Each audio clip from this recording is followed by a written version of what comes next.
62장 4절과 5절에 이렇게 쓰여져 있어요.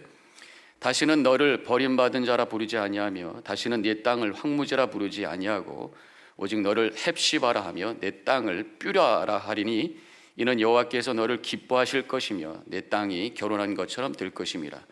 마치 청년이 처녀와 결혼한 같이 네 아들들이 너를 취하겠고 신랑이 신부를 기뻐함 같이 네 하나님이 너를 기뻐하시리라. 하나님의 말씀이십니다. 인생은 희비가 교차되는 그런 하나의 과정이라고 믿습니다. 그래서 어려운 일도 많지만 좋은 일도 많아요. 잠깐만 우리가 어려운 일만 생각하기 때문에 인생이 힘든데 좋은 일 기억해 보면 또 좋은 일이 많아요. 여러분들이 인생을 이렇게 뒤돌아보면서 기뻤던 그러한 시간이 언젠가 한번 생각해 보세요. 오늘 우리가 함께 말씀을 나누려고 하는 것은 딜라이트, 신앙의 ABC 중에 이제 오늘 D, 기뻐하라라는 그런 말씀을 나누는데 한번 기쁨에 대해서 오늘 말씀을 나누기 원합니다. 기뻐했던 순간이, 가장 기뻐했던 어떤 거였던 것 같아요? 여러분들 많은 생각을 할 수 있겠습니다만은 저는 가만히 생각해 보니까 장가 갈 때가 제일 좋았던 것 같아요. 결혼식 할 때가 좋았던 것 같아요. 제가 2년 반을 연애해가지고 결혼식을 하게 되는데 우리 아버님이 목사님이시라서 그 교육분들 한 1,500명이 모여가지고 그날 축하해 주시는데 얼마나 좋은지. 제가 30년 지금 결혼 생활을 하고 있습니다만은 저의 사모가 제일 이뻤을 때가 그때 같아요. 제일 얼굴에 돈을 많이 들여서 화장했을 때가 그때 같아요. 그래서 결혼식 때가 가장 행복했다 이런 생각이 드는데요. 제가 이 말씀을 드리는 이유는 오늘 본문의 말씀 이사야 62장하고 요한복음의 2장하고 공통점이 있는데 뭐냐면 바로 결혼식이에요. 결혼식. 이사야 62장 5절에서 신랑이 신부를 기뻐함 같이 네 하나님이 너를 기뻐하시리라 이런 말씀이 나오는데 이것은 뭐냐면 이스라엘 백성들이 지금 바벨론의 포로로 끌려갔다가 이제 귀환을 합니다. 예루살렘으로 돌아오는 거예요. 그 모습을 바라보면서 하나님께서 신랑이 신부를 보는 것 같이 그렇게 좋고 기쁘다 이런 말씀을 하고 계십니다. 여기서 우리 하나님과 이스라엘 백성과의 관계, 또 우리와 하나님과의 관계가 바로 신랑과 신부의 관계라고 하는 것을 보게 됩니다. 행복한 관계, 기쁨이 넘치는 관계라고 하는 거예요. 또 요한복음 2장에서는 가나의 혼인잔치의 얘기가 나옵니다. 예수님께서 공생애를 시작하면서 제일 먼저 하셨던 그 기적의 사건이 일어났던 곳이 바로 가나의 혼인잔치. 그래서 이 두 가지의 본문의 말씀을 통해서 우리에게 믿음의 삶이 무엇인가라고 하는 것을 가르쳐 주시는데 바로 믿음의 삶은 축제의 삶이 되어야 된다라는 메시지를 우리에게 주시고 계시는 것이에요. 가나안 잔치에 참여하신 예수님의 얼굴을 한번 상상해 봤습니다. 우리가 주로 예수님에 대한 그 사진을 보면은 이게 엄숙한 사진인데 저는 제가 좋아하는 사진 중에 하나가 바로 이 사진이에요. 예수님께서 하하하하 하면서 웃고 계신 그 모습이 바로 이 가나 혼인잔치에서 보였던 예수님의 얼굴이었을 것이다 이런 생각을 해보게 됩니다. 이렇게 기뻐하시는 예수님을 바라보는 우리 믿는 자들, 예수님을 따라가는 자도 기쁨의 삶을 살아야 될 줄로 믿습니다. 그래서 빌립보서의 4장 4절에서 이렇게 말씀합니다. 주 안에서 항상 기뻐하라. 내가 다시 말하노니 기뻐하라 이렇게 말씀하시죠. 명령을 하시는데 또 확인하기 위해서 2번을 말씀하십니다. 그래서 그것도 항상 기뻐하라고 해요. 항상 기뻐한다고 하는 것은 상황을 초월하는 기쁨이다 그런 얘기예요. 명령으로 하시고 계시는 걸 보면은 우리가 기뻐해야 되는 것이 마땅한 것이고 우리는 기뻐하도록 창조된 존재다라고 하는 것을 볼 수가 있어요. 웃도록 웃으며 살도록 창조되어 있는 존재라는. 사실 그렇지 않아요? 여러분들 기쁨 가운데 살면은 마음도 건강해지고 육신도 건강해지는 줄로 믿습니다. 기쁨이 엔돌핀을 만들고 그래서 건강해지는 거란 말이에요. 우리 미국 분들은 참 잘 웃는 것 같아요. 이거 제가 미국에 와서 살면서 우리 한국 분들과 미국 분들의 그 문화를 이렇게 많이 비교하게 되잖아요. 유머 감각도 있습니다. 그래서 설교할 때도 목사님들 보면 꼭 유머 한마디를 넣고요. 잘들 또 웃어요. 별것도 아닌데 잘 또 웃어요. 유머도 잘하고 웃기도 잘하는 사람들이 이 서양 사람들인 것 같아요.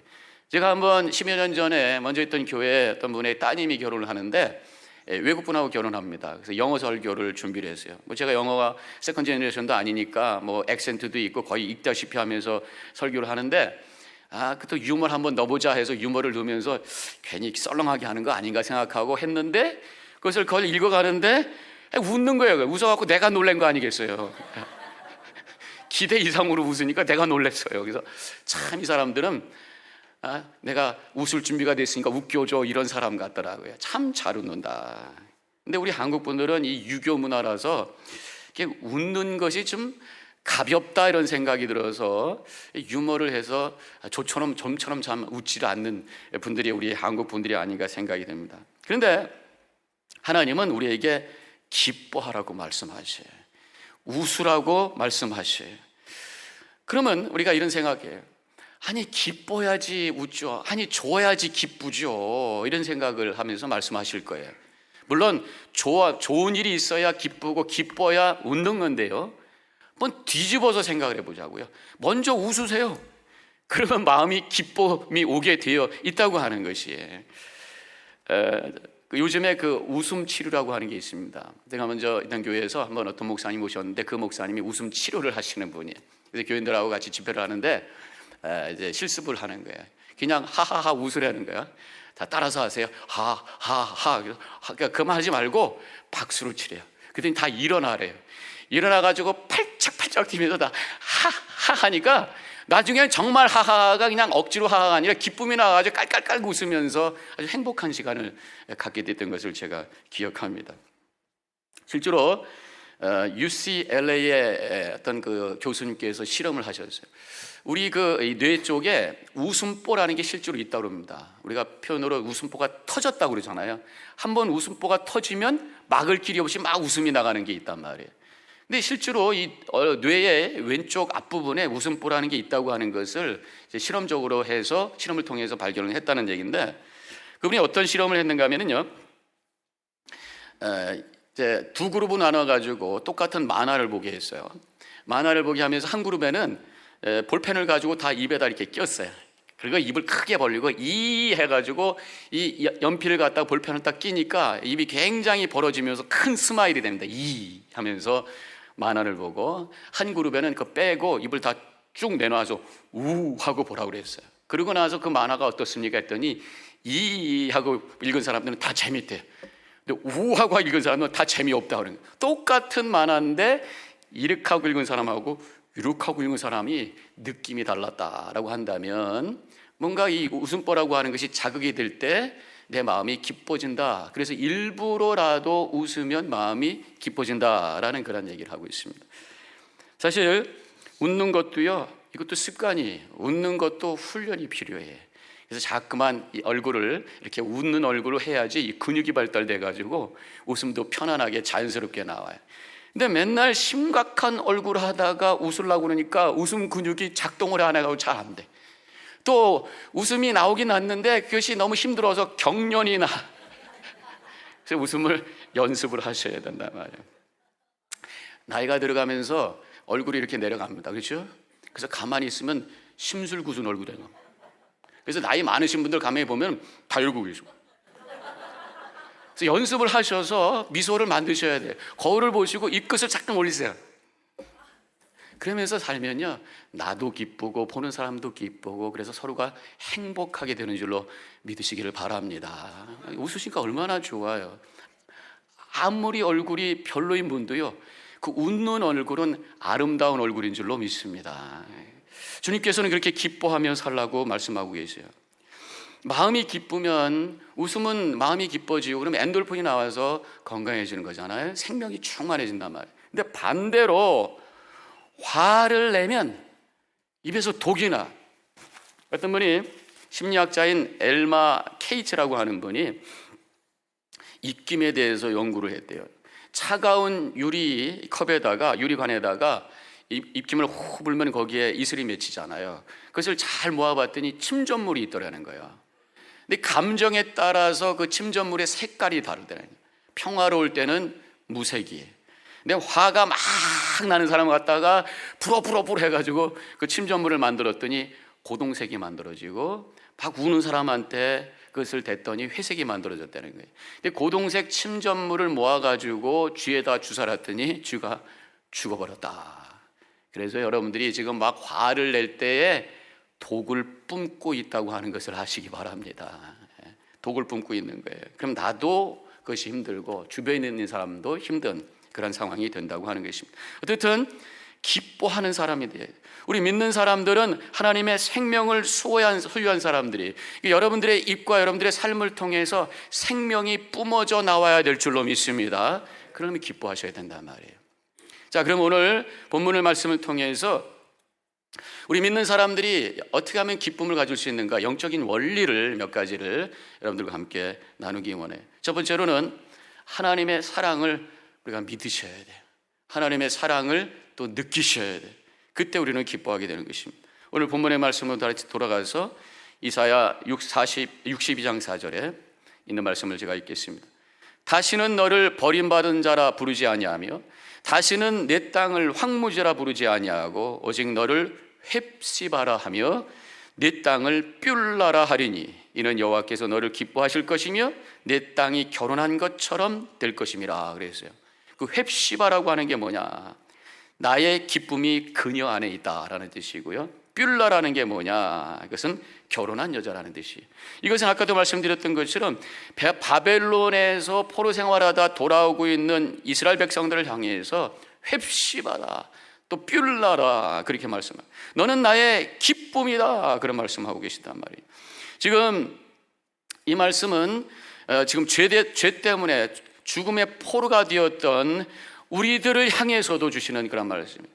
죄된 바벨론에서 죄로 말미암아 포로 되었던 우리들을 이제 구원해 주셔서 예루살렘으로 예배 자리로 다가오고 있는 우리를 향해서 너는 홑시바라, 너는 나의 기쁨이라고 하면서 기뻐하고 계시는 주님의 마음을 믿으시기를 주님의 이름으로 간절히 축원합니다. 마치 창자의 비유에서 탕자로 살다가 돌아오고 있는 그 아들을 향해서 기뻐하면서 축제를 벌이시는 그 아버지의 마음이 바로 우리의 하나님의 마음이시라고 하는 것입니다. 우리 하나님은요, 다른 것보다도 그저 믿음 하나 갖고도, 우리의 다른 모습은 다 죄된 모습이에요. 그러나 믿음 하나 갖고 주님 앞에 나온 그 모습을 가지고도 충분히 좋아하시는 모습이 우리 주님의 마음이라는 것이에요. 우리는 때로는 넘어지기도 하고 부족한 모습입니다. 아직도 예수 믿는다고 하지만 여전히 죄 가운데 살고 있는 그러한 모습이에요. 여러분들 한 주일 동안 살면서 영적으로 실패했을지도 몰라요. 하나님의 뜻대로 제대로 살지도 못했을지도 모릅니다. 그럼에도 불구하고 믿음 하나 붙들고 십자가 바라보며 이 자리에 앉아있는 여러분들을 바라보면서 홑시바라 하시며 기뻐하고 계시는 주님을 바라보는 시간이 되시기를 주님의 이름으로 간절히 축원합니다. 저도 이렇게 예배를 이렇게 인도하면서 여러분들을 바라보면 너무 아름답고 좋아요. 얼마나 바쁜 삶입니까? 그럼에도 불구하고 주님을 예배하기 위해서 이 자리에 앉아 계신 여러분들은 너무나도 아름답고 귀하신 분들이에요. 때로는 한두 분이 가끔씩 눈을 지그시 감으셔요. 묵상을 하시는지 주무시는지 모르게. 그럼에도 불구하고 너무 아름답습니다. 제가 먼저 있던 교회에서 이 티네이저들이 한 둘, 셋이 꼭 앞자리에 앉아요. 걔네들 홈스테이 하는 애들인데 우리 성도님들 집 가정에서 이제 홈스테이를 합니다. 근데 그 집사님이 걔들을 이제 억지로 데리고 오는 거예요. 억지로 데리고 왔으니 얼마나 힘들겠어요? 앉아서 보다가 때로는 이제 좁니다. 조는데 그냥 어르신들은 그냥 명상하는 거라서 점잖게 죽으시잖아요. 걔는 솔직하게 졸아요. 이 앞에서 게다가 이놈 그럴 수도 없고 너무 아름다운 거야.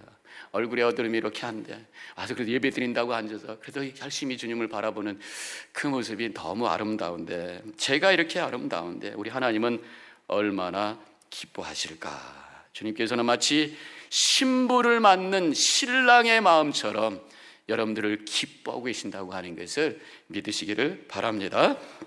그래서 오늘 말씀에 이사야 62장 5절에서 신랑이 신부를 기뻐한 같이 내 하나님이 너를 기뻐하시리라 말씀입니다. 저는 오늘 말씀을 묵상하면서 하나 느낀 게 있어요. 우리 하나님께서 콩깍지가 씌셨구만. 결혼할 때 보면요, 콩깍지가 씌어서 결혼하는 거 아닙니까?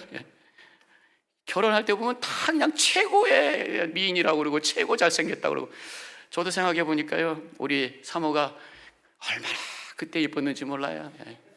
그때 제 사모는 제 교회 1년 후배입니다. 그래서 오빠 나 아빠 된 케이스가 여름방학에 공부하려고 이제 도서관에 갔는데 그 사람도 도서관에 온 거예요. 우연히 만난 거예요. 그래서 오빠 여기 와? 그래 너 여기 와? 그래가지고 그럼 우리 올 때 버스에서부터 같이 오자. 그러다가 이제 한 2달 같이 다니니까 정들기 시작하는 거잖아요. 갑자기 이뻐지기 시작하더라고요. 그 전보다 점점. 그러다가 이제 가을이 돼서 학기가 시작이 됐는데 어느 날 이제 금요 청년부 모임에 나타났는데 정장을 입고 화장을 하고 나타났어요. 그때가 아마 그 교생 실습이라고 해가지고 어디 학교 갔다 왔는데 그래서 화장도 하고 처음 봐서 화장한 얼굴 얼마나 이쁜지 콩깍지가 씌인 거예요 제가. 그래가지고 이제 쫓아다니면서 막 제가 좋아하니까 나중에 그 사람도 좋아하게 되고 그래서 2년 반 만에 결혼을 하게 됐어요. 언젠가 수련회 가는 길에 전철에서 연애할 때 지금도 기억납니다. 하얀 바지에 남색 티셔츠에 남색 아이섀도우 얼마나 이뻤는지. 이게 바로 콩깍지가 씌었다고 하는 거예요. 우리 하나님의 마음도 그런 마음인 줄로 믿습니다. 부족해요 우리가. 정말 그런 모습은 아님에도 불구하고 주님께서 우리를 너무 이쁘다, 너무 사랑스럽다, 너무 기쁘다 하시면서 우리를 지금 여러분들을 받아주고 계시는 주님의 마음을 믿으시기를 주님의 이름으로 간절히 축원합니다. 그때 우리가 기뻐하게 되는 것입니다. 사실 우리 자신을 생각해 보면은 참 부끄럽잖아요. 이 정도밖에 안 되는데 열심히 산다고 했는데도 때로는 실패하고 있는데 죄 가운데 빠져 있는 모습인데 주님께서는 우리를 바라보시면서 그렇게 기뻐하신다고 하는 것을 믿을 때 우리도 기뻐하게 되잖아요. 여러분들 집에 이제 직장에서 일하다가 힘들고 지칠 때에 혹시 강아지 기시는 분들 계세요? 집에 들어가면은 누가 제일 먼저 반겨요? 강아지가 꼬리를 치면서 반기잖아요. 그래서 강아지 보면 기분이 좋아요. 그래도 주인이랑 꼭 와서 기뻐하잖아요. 우울했던 마음이 사라집니다. 근데 하물며 이 세상을 창조하시고 섭리하시고 주관하시는 주권자 되시는 주님께서 우리를 바라보시며 기뻐하신다는데 우리가 쭈그린 얼굴 가지고 살면 되겠습니까? 기뻐하시기를 주님의 이름으로 간절히 축원합니다. 그래서 주님께서 얼마나 기뻐하시는지 성경에 이렇게 쓰여져 있어요. 스바냐 3장 17절. 너희 하나님 여호와가 너희 가운데 계시니 그는 구원을 베푸실 전능자시라. 그가 너로 인하여 기쁨을 이기지 못하시게 하시며 너를 잠잠히 사랑하시며 즐거이 부르며 기뻐하시리라 하리라. 아멘. 주님께서 나를 지금 기뻐하셔서 어쩔 줄 모르는 주님의 그 마음과 그 얼굴을 생각하면서 찬양 함께 불러보시기 바랍니다.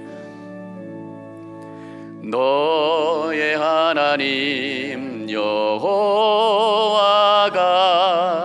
너의 가운데 계시니 그는 구원을 베푸실 전능자시라.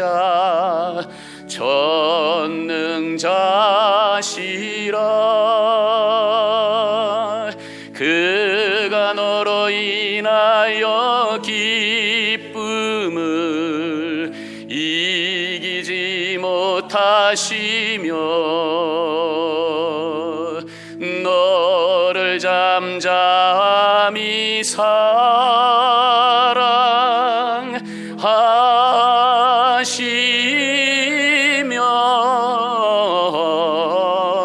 즐거이 부르며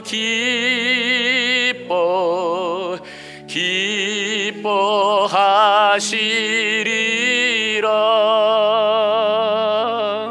할렐루야. 주님께서 여러분들을 기뻐하심을 믿으시길 바랍니다. 기쁨을 회복하시길 주님의 이름으로 간절히 축원합니다. 또 한 가지는 우리가 기뻐할 수 있는 것은 성도들과 함께 기뻐할 수 있기 때문이에요. 요한복음 2장 1절과 12절에 사흘이 되던 날 갈릴리 가나에 혼례가 있어 예수의 어머니도 거기 계시고 예수와 그 제자들도 혼례의 청함을 받았다니. 공생애가 시작이 되시고 3일째 되던 때에 바로 물을 포도주로 바꾸신 그런 기적을 행하신 곳이 바로 혼인잔치였다고 하는 것입니다. 처음으로 기적을 행하신 곳이 결혼식장이었다라고 하는 것에는 큰 의미가 있어요. 그것은 바로 주님께서는 가정을 그렇게 중요하게 생각하신다고 하는 것이고, 또 한 가지는 우리 믿는 자들이 바로 이런 축제의 삶을 살아야 된다. 우리 성도들과 함께 더불어 행복하게 기쁘게 축제의 믿음의 삶을 살기를 원하시는 것이 주님의 뜻이라고 하는 것을 오늘 말씀을 통해서 보게 됩니다. 우리 예수님도요, 성경에 보면은 먹고 마시고 함께 더불어 있는 시간을 많이 가지셨던 것을 보게 됩니다. 누가복음 7장 34절에 이런 말씀이 나와요.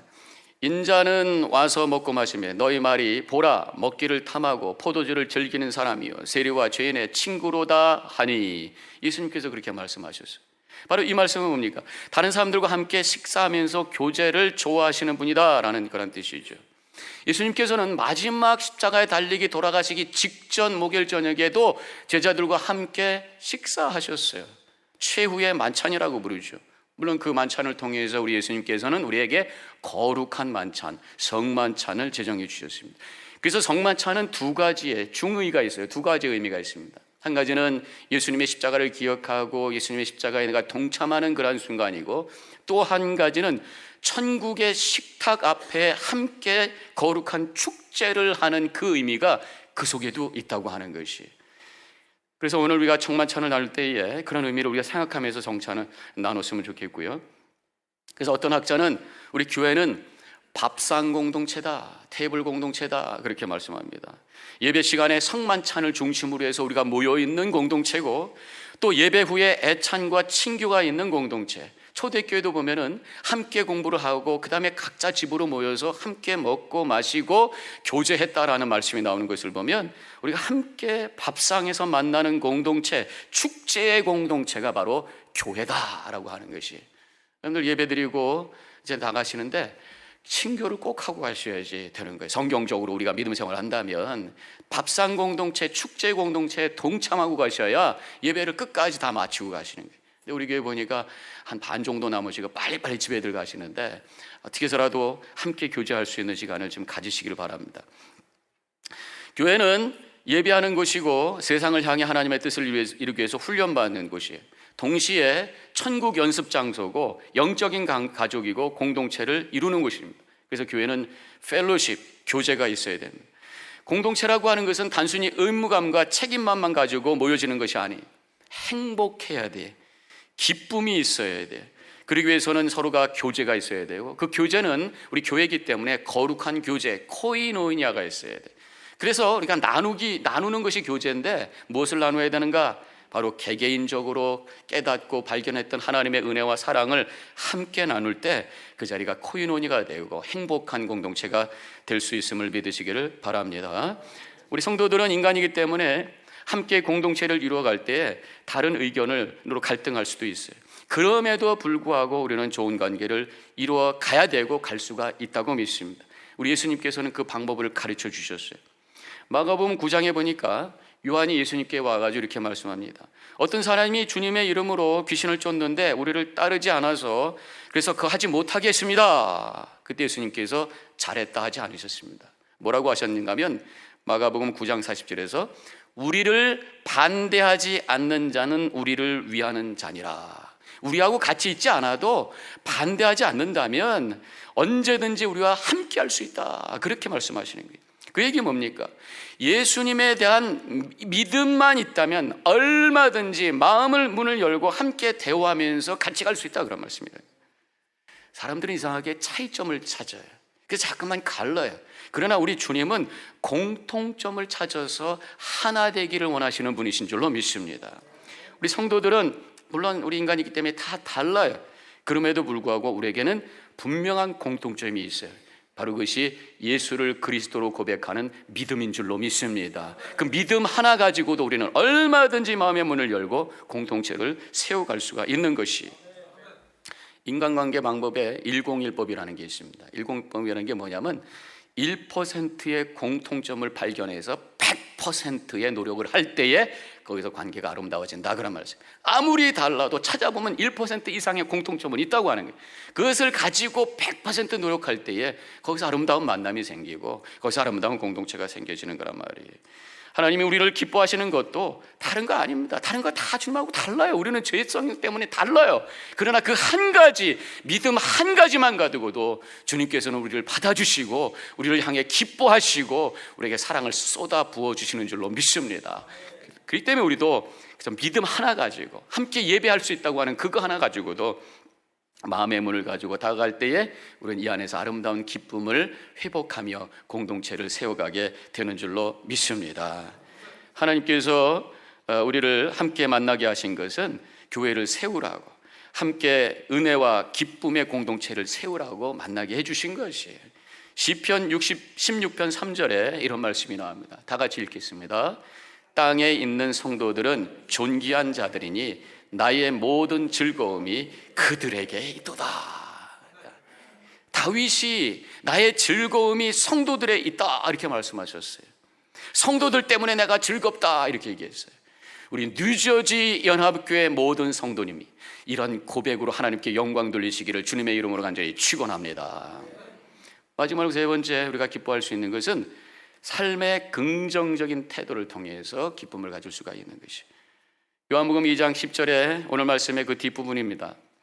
말하되 사람마다 먼저 좋은 포도주를 내고 취한 후에 낮은 것을 내었거든 그네는 지금까지 좋은 포도주를 주었도다 하니라. 칭찬을 합니다. 그 얘기 뭐냐면 대개 보면 처음에는 좋은 거 주고 나중에는 시원찮아. 그런데 너희 집은 끝까지 좋은 거 주는구나 그렇게 얘기하는 거죠. 세상은 소위 용두삼이 처음에는 뭐 시끄럽게 나가다 나중에 별거 아니. 제가 미국에 와가지고 저희 사모 그 언니네 집에 가서 처음에 묵다가 올라왔는데요.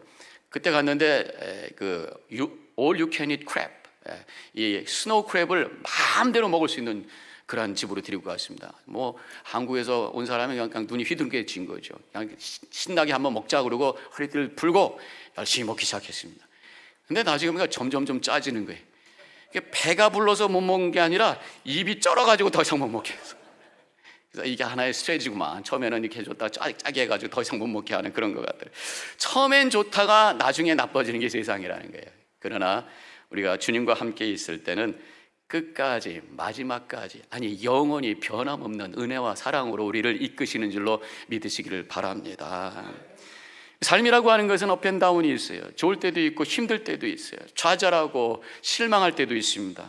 그러나 그때마다 주님 앞에 무릎 꿇을 때 주님께서는 그것을 채워주시며 그래서 합력하여 선을 이루시는 하나님의 놀라운 축복을 체험하게 되는 줄로 믿습니다. 그래서 우리 믿는 자들의 기쁨은요 환경 때문이 아니라 믿음 때문인 거예요. 믿음은 우리들에게 새로운 긍정적인 태도를 만들게 해요. 긍정적인 태도가 있을 때 그 삶은 아름답게 세워지게 되는 것이고 기쁨이 충만하게 되는 것입니다. 제가 수요일날 설교도 한번 드렸던 적이 있었는데 말씀을 했던 적도 있었는데요. 인생이라고 하는 것은 사실보다 태도다. 인생이 100이라고 한다면 20%는 사실로 채워지는 것이고 나머지 80%는 어떠한 태도를 가졌느냐에 따라서 인생이 채워진다 그런 말씀을 드렸습니다.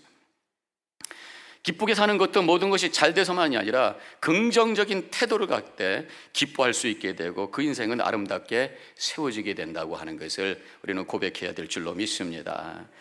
세상에 우리가 추구하는 것은 돈이 또 권력이 그보다 더 중요한 게 뭐냐? 바로 태도라고 하는 거예요. 그래서 영어로 우리가 돈은 money라고 하죠. 그 다음에 파워, 권력이죠. 그 다음에 태도는 attitude란 말이에요. 어떤 사람이 이것을 숫자로 만들어 봤어요. 그래서 A는 1, B는 2, C는 3, D는 4 해가지고 머니를 계산해 보니까 머니가 13, 14, 15, 14, 5, 25 해가지고 딱 더하니까 72. 파워를 그래서 계산해 봤더니까 77. 애티튜드를 계산했더니 100이 나왔더라. 그래서 바로 이 다른 것보다도 이 애티튜드, 바로 이 태도가 인생을 만드는 거예요. 긍정적인 태도를 가지고 살아나갈 때 기쁨이 오게 되고 기쁨의 삶을 살아나갈 때 그 인생은 축복된 인생이 되게 되는 줄로 믿습니다. 물론 어려운 삶이 있어요. 그럴 때마다 우리 믿는 사람들은 무릎 꿇고 기도하는 거예요. 물론 아픔이 있어요. 그때마다 주님 앞에 간절히 기도할 때 하나님께서 우리에게 평화를 허락해 주시는 줄로 믿습니다. 그때 회복된 영혼으로 기쁨 가운데 살 수 있어요. 그래서 제가 깨달은 게 이거예요. 하나님 앞에 눈물 흘리는 사람은 사람들 앞에 웃을 수 있는 사람인 줄로 믿습니다. 그래서 우리 믿음을 주신 것이 얼마나 감사한지. 우리 뉴저지 연합교회 모든 성도님들은 언제든지 기뻐하며 밝은 웃음으로 살아감으로 하나님께 영광 돌리시기를 바랍니다. 여러분들 기쁨이 있으시에요? 기쁨으로 믿음으로 모든 것을 긍정하시고 오늘 하루 환한 얼굴로 미소로 기쁨 가운데 승리하시기를 주님의 이름으로 간절히